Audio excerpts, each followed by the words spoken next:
안녕하세요. 결혼한 지 10년이 좀 안 되는 40대 초반의 여성입니다. 그간 시부모님의 억울한 대접 앞에서 제대로 한번 대들어보지 못하고 불쌍한 신랑만 잡고 산 며느리이기도 하고요. 그런데 이번에 또다시 시아버지가 말도 안 되는 억지를 쓰시네요.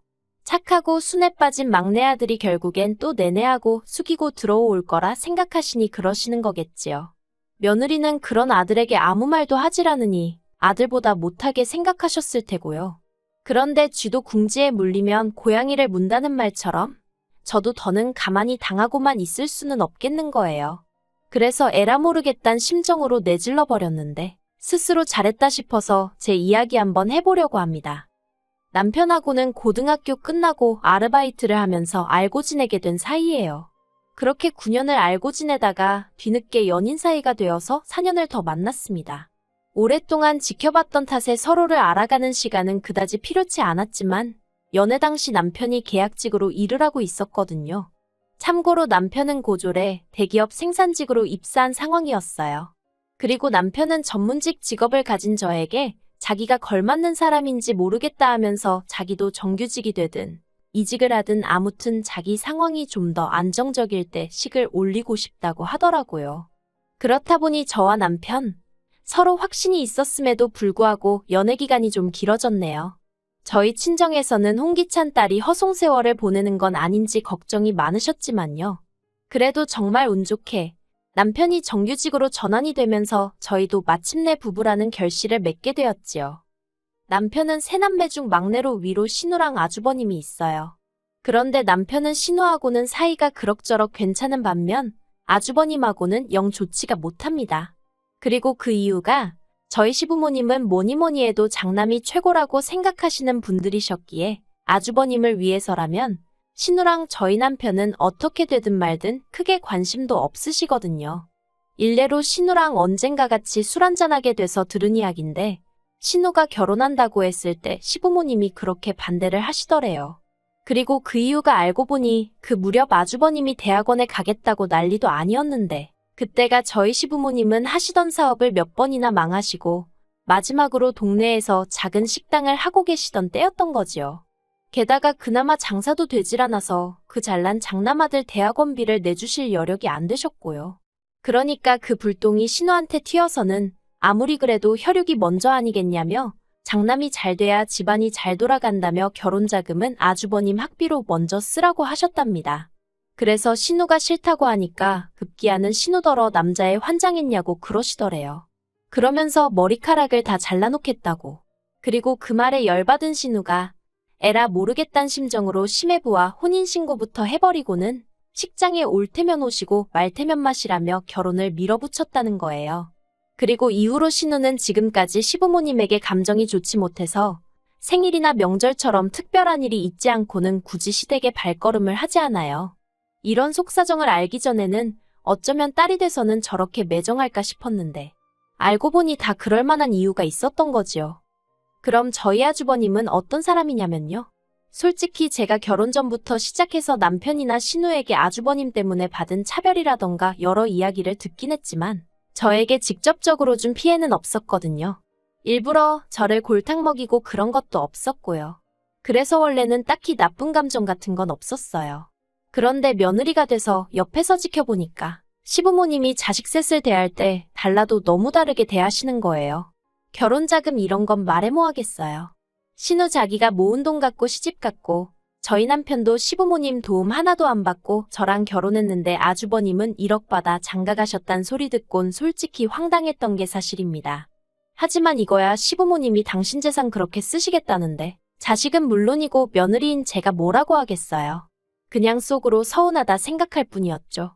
하지만 정말 저를 빈정상하게 했던 건 시부모님이 먹는 걸로 자식들을 차별하신 거예요. 예를 들어 저희 부부나 신혼애가 시댁에 가면 그냥 냉장고에 있는 반찬 꺼내서 대충 차려 먹는 식이라면 아주버님네가 시댁에 가면 상다리가 부러질 만큼 그리고 그 위에는 한우부터 시작해서 온갖 육해공산의 진미가 다 올라가더라고요. 한마디로 저희가 평소에 먹는 반찬은 아주버님 밥상에선 감히 올려선 안 되는 음식이었지요. 그리고 더 열받는 건 그렇게 차별을 하시면서도 시쳇말로 잡일 막일 심부름. 온갖 기사 노릇이 필요할 때면 저희 남편을 찾으셨다는 거예요. 순에 빠진 남편은 시부모님이 뭐라도 말씀을 하시면 뒤에서는 궁시렁거릴지언정 앞에선 싫다 소리 한번 제대로 못하고 시키는 대로 했고요. 그리고 그 꼴을 옆에서 보고 있는 제 속은 타들어갔지요. 말이 나와서 말이지만 무슨 좋은 꼴을 보겠다고 그런 취급을 받으면서도 막말로 시부모님을 끊어내지 못하나 싶을 때도 많았어요. 얼마나 답답했던지 오죽하면 언젠가 제가 남편더러 그러지 말고 막말로 당신도 한번 들이받으라고 한 적도 있다니까요. 그런데 남편 반응은 그래서 뭐가 남겠냐입니다. 하루가 다르게 나이 들어가는 시부모님 염장질러서 우리한테 좋을 게 뭐가 있겠냐면서 자기가 따지고든들 딱히 뭐가 달라질 것 같지도 않다나요. 사실 남편 말도 일리는 있었던 게 시부모님 두 분 다 누가 더하고더라고 할 것 없이 성격이 보통이 아니셨어요. 그러니 그렇게 종부리듯 하고도 고맙다 소리는커녕 욕만 바가지로 하셨겠지요. 그렇다고 막말로 나한테 사과 좀 해주세요 하고 싶은 것도 아니었으니 그냥 마음을 비우고 살게 된 것 같아요. 아무튼 신혼에는 어떤 생각으로 살았는지 몰라도 적어도 저랑 남편은 우리는 우리끼리 잘 살면 된다 그렇게 생각했네요. 그런데 시아버지의 허리디스크와 시어머니의 간암이 연달아 발견되면서 상황이 생각지도 못한 곳으로 흘러갔습니다. 그리고 시아버지의 허리디스크도 상황이 좋지 않았지만 진짜 문제는 시어머니셨지요. 간암이 원래 소리 없는 침묵의 암이니 어쩌니 하더니 이미 손쓸 도리가 없었거든요. 그래서 발견되고 한 달도 되지 않아 세상을 떠나시대요. 그리고 시아버지도 허리디스크 수술을 받으셨습니다. 다행히 수술과 입원 과정에서 간병인을 썼기에 자식들이 크게 고생은 안 했어요. 물론 저나 저희 남편이야 잔심부름 때문에 이리저리 불려다니긴 했지만 매번 당하던 일이라고 표현해야 할지 아무튼 그래서 그럭저럭 넘어갔다 싶었지요. 그런데 상황이 예상치 못한 곳으로 흘러갔습니다.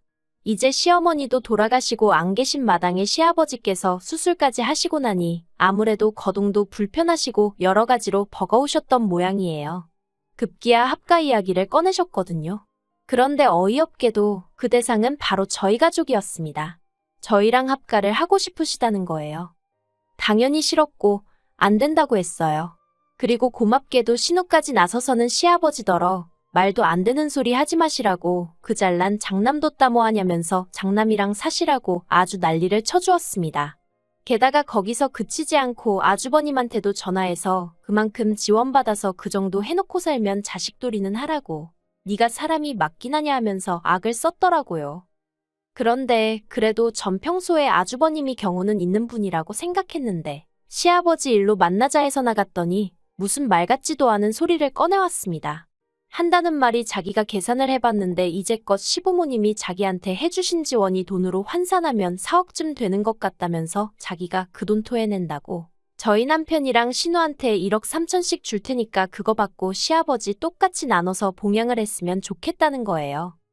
그리고 그 말이 끝나기가 무섭게 신우가 아주버님더러 제정신이냐고 악다구니를 썼어요. 그럼 네가 우리 그 시절로 데리고 돌아가서 대학을 보내줄 거냐? 결혼할 때 돈을 보태줄 거냐? 이제 와서 그깟 돈으로 뭘 하라는 거냐면서 정말이지 틀린 말 한마디 없이 퍼붓더라고요. 그리고는 아주버님한테는 받았을 땐 이런 날이 올지 몰랐냐면서 네가 책임지라 하더니 저희 부부한테는 행여나 아버지 모신다고 하지 말고 니들이나 니들 인생 즐겁게 살라고 하대요. 모시고 사네 어쩌네 하면 자기랑 영끈을 각오하라면서요. 그런데 그 일이 있고 얼마 후 이번엔 시아버지가 직접 저희와 신우를 부르셨어요. 그리고는 하시는 말씀이 그간 아주버님한테 지원해 주셨던 돈을 전부 다 돌려받으셨다며 죽을 때 그걸 저희에게 나눠주시겠답니다. 그러니 저희더러 일단은 번갈아 가면서 당신을 모시라고요. 그러자 신우가 정말 지긋지긋하다면서 시아버지더러 아니 그렇게 평소에 장남 없인 못 산다 해놓고는 이제 와서 우리한테 이러는 이유가 뭐냐고 따지고 들더라고요. 그러자 시아버지 하시는 말씀이 그 집은 맞벌이도 하고 애도 둘이라서 당신이 힘들 것 같답니다. 그리고 그 이야기를 들은 신우가 여기 일 안 하는 사람이 어딨냐고 받아쳤어요. 신우 말대로 저희 부부도 맞벌이, 신우네도 맞벌이였거든요. 다만 아주버님네랑 차이가 있다면 저희나 신우네는 자식이 하나뿐이라는 거였지요. 그러자 시아버지가 신우더러 너 잘났다며 화를 내시더니 뜬금없이 그 불똥이 저한테 튀었습니다.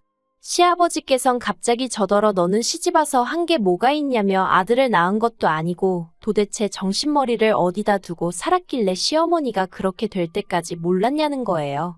며느리가 돼서는 시어머니 건강 하나도 못 챙기고 정말 화가 나신다나요. 그리고 그 소리를 들으니 마치 망치로 뒤통수를 한 대 맞은 것처럼 정신이 들었습니다.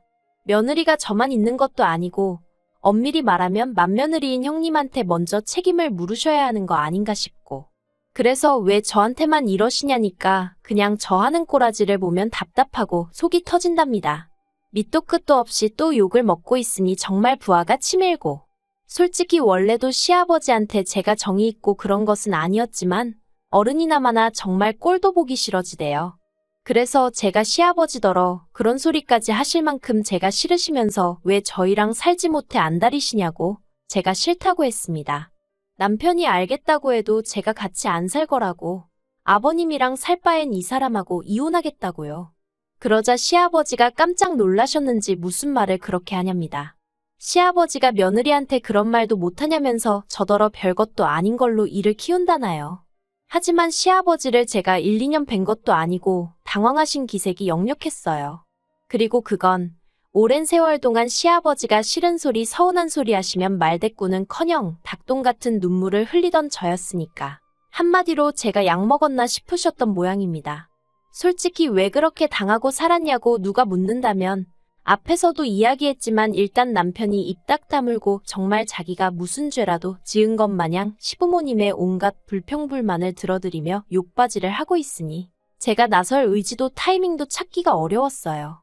그저 그럴 때마다 그 시간만 지나가길 바라고 이후로 남편이랑 저랑 서로 다독이며 그래 늙어가는 부모님 이겨서 뭐 하겠어 하고 참았을 뿐이에요. 그리고 솔직히 마음 한구석에선 말씀은 저렇게 하셔도 우리한테 미안한 마음이 조금은 있으시겠지, 고마워하고 계시겠지 그런 믿음이 있었달까요? 그런데 이번에 시아버지가 저에게 하신 말씀은 그간 제 일마리 기대를 깨부시기에 충분했고 까놓고 말해서 제가 나중에 무슨 부귀 영화를 누리겠다고 그 푸대접을 또 받으며 살아야 하나 싶더라고요. 그래서 절대로 안 모신다고 그러곤 남편한테 선택하라 했습니다.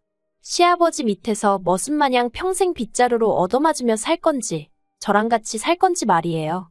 그랬더니 남편이 한숨 한번 길게 내쉬더니 시아버지더러 제가 자식을 키우면 키울수록 아버지가 왜 나한테 그렇게 모질게 하셨을까 그런 생각만 들더라면서 더는 아버지 비위 맞추고 눈치 살피며 살기 싫다고 형하고 사시던 혼자 사시던 알아서 하시라고 자긴 이제 모르겠다며 죄송합니다 건강하세요 하고는 저더러 집에 가자고 하대요.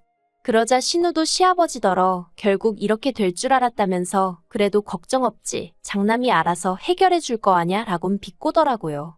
그리고 이후로는 정말 귀 막고 아무것도 안 듣고 산다는 심정으로 아주버님이고 형님이고 전화 오는 것도 다 무시하고 지냈습니다. 솔직히 저희 시아버지가 거동이 조금 불편해지신 건 맞지만 그렇다고 무슨 장애가 생기신 것도 아니고 혼자 얼마든지 생활하려면 하실 수 있는 상황이었거든요. 그래서 걱정을 크게 하진 않았어요. 그리고 저희 부부는 그간 할 만큼 했다 싶었으니 솔직히 누가 감히 우리를 욕하겠나 싶었지요.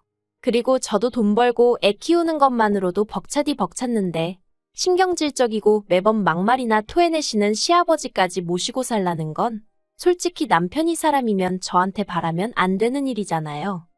아무튼 그리고 신우에게 들으니 시아버지가 아주버님네와는 상의도 없이 아주버님네로 쳐들어가셨답니다. 말 그대로 짐가방 하나 싸들고 아주버님네 가서 여기서 살러 왔다고 문 열라고 하신 거지요. 그리고 그 일로 아주버님하고 형님이 이혼한 애만의 소리가 나올 만큼 크게 싸웠다대요.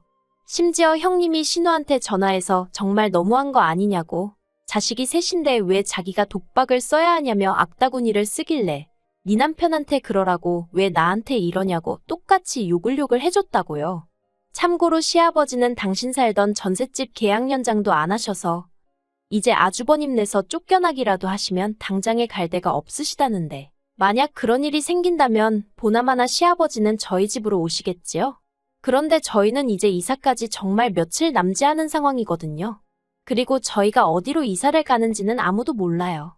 원래는 신우한테는 말하려고 했는데 자기는 알고 싶지 않다면서 말하지 말라더라고요.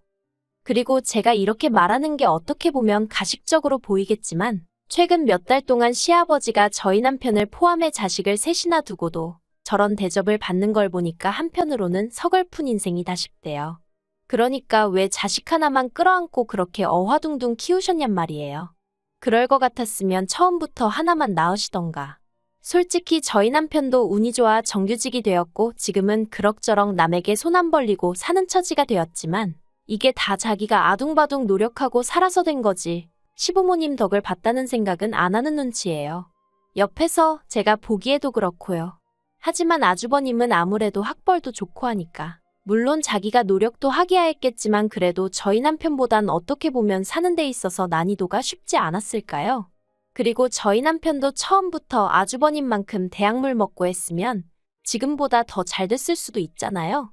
물론 이제 와서 아무리 생각해봤자 의미 없는 아쉬움이지만요. 그냥 제가 답답하고 그래서 하는 말이에요.